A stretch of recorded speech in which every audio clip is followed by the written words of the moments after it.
नमस्कार. प्रथमतः मी यश farmer producer company व कुंभार सर यांचे खूप आभार मानते की यांच्या मार्गदर्शनामुळे आमच्या शेतातील द्राक्ष हंगाम हा गोड झाला. सरांनी दरवर्षीप्रमाणे महाशिवरात्रीनिमित्त जी द्राक्ष पाककला स्पर्धा आयोजित केली त्याहीबद्दल सरांचे खूप आभार. आणि द्राक्षाचे आपल्या शरीराला खूप फायदे आहेत आणि द्राक्षाचा ज्यूस हा पचनास खूप हलका आणि पौष्टिक आहे.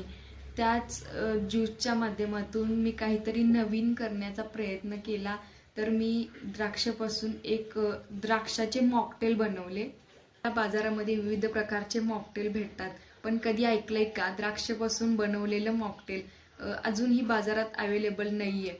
आणि हे जर मॉकटेल बाजारामध्ये अवेलेबल झालं तर लोक द्राक्ष हंगामाची वाट पाहतील.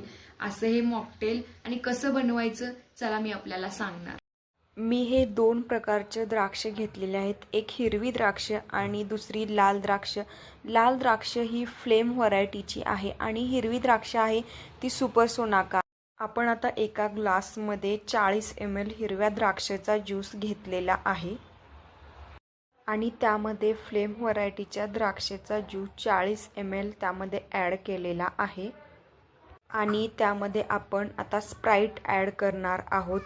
तर अशा पद्धतीने 5 मिनिटांमध्ये बनणार हे मॉकटेल खूप टेस्टी आणि खूप भारी लागतं. तुम्ही नक्की ट्राय करा.